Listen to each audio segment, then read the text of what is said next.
I'm here in San Francisco today doing something very fun. We're going to go and check out the Walt Disney Family Museum. If you've never been to the Walt Disney Family Museum, let me show you how this museum works and tell you why I think this place is a must visit for any Disney fan. First, let's talk about the basics of this museum that has a $25 price tag for a regular adult ticket. This museum is in San Francisco and is open from Thursday through Sunday. The museum is split up into 15 galleries and was created by Walt Disney's daughter, Diane Disney Miller. If you're a fan of Disney or history, you could easily spend hours and hours exploring this museum, but what I love the most about this museum is the way in which it was set up. The museum begins with Walt Disney's early life, and then you travel with Walt Disney through his life and career all the way through his final years. And along the way, there's some Disney magic, like getting to ride a Santa Fe Railroad themed elevator down from the first floor to the second floor of galleries. Even if you think you know everything about Walt Disney, his life, and the Walt Disney Company, there is something for everyone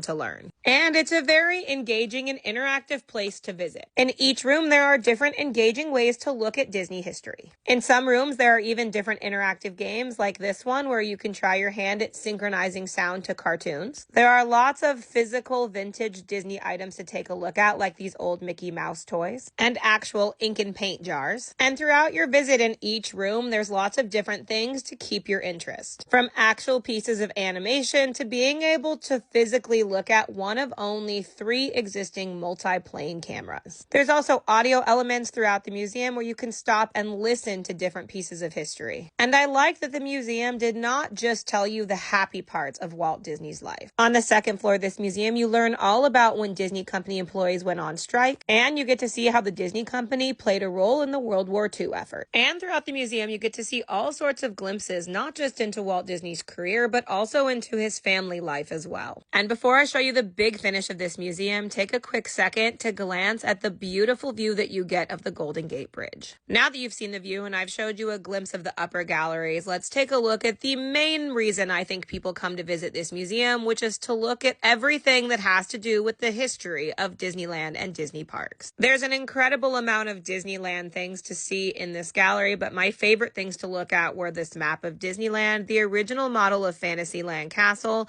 and some original Disney Parks tickets. And that's still not all the museum has to offer. There's also a really great exhibit about the 1964-1965 World Fair. Then the final room in the museum talks about after Walt died and shows some really beautiful and sad artwork that was made. But that's still not all, because the museum also does special exhibits like the one that's happening right now honoring Mary Blair. I'm so glad I got to take a look at this museum and this exhibit, and if you're in San Francisco, this is definitely something you should check out.